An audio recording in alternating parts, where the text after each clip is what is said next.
Hi, Pat Condell. I might be tripping. I watched your video, The Enemy Within, and I want to respond to it, specifically to the part where you accused the U.S. Army of letting the Fort Hood shooting happen despite a whole bunch of warning signs because they're apparently just too politically correct.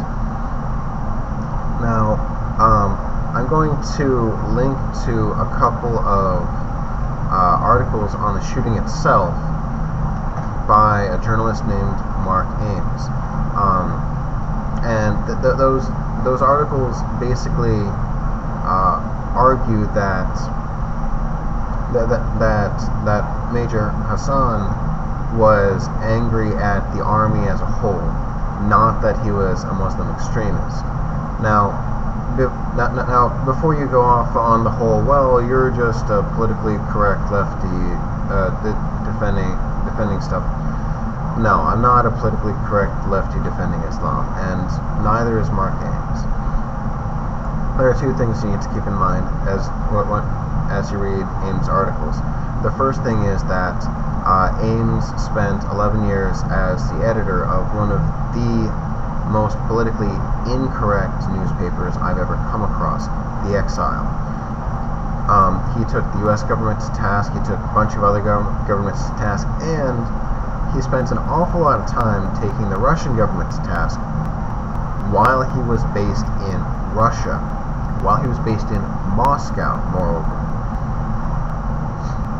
So he's a guy who has some balls, and he's a guy who is not going to be politically correct just because. He's not going to let political correctness come between him and what he wants to say, what he thinks is accurate. So that's the first thing you should take into consideration.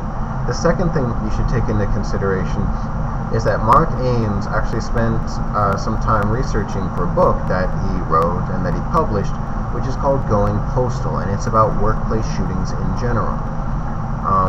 He also goes into school shootings too. And so this Fort Hood thing where, a soldier shoots a bunch of other soldiers, coworker shooting a bunch of other coworkers, it's right up his alley. And that is what his analysis essentially shows. He goes through the different stress factors, and he goes through the fact that Fort Hood itself has incredibly low morale. Fort Hood has the highest suicide rate of any of any army base in the U.S. Army. So, that I think is a much more plausible explanation. But I'll let Ames make his own points. I suggest that you and anyone else who watches this video goes and at least reads one of the articles. I'll post the shorter one first. Now, in general, just talking about political correctness and the U.S. Army. If you think that the United States military is an institution or a group of institutions that has fired Arabic translators for being gay at a time when we have a shortage of Arabic translators already and we're at war in an Arabic country, that is not militarily a smart thing to do. It is also not politically correct. The U.S. military is also has discriminatory practices against non-religious soldiers and sailors, and they draw their soldiers and sailors from a country where the non-religious are the second largest religious opinion. So does that seem militarily smart? Does it seem politically correct? No, I don't think so. And I don't think you think so either.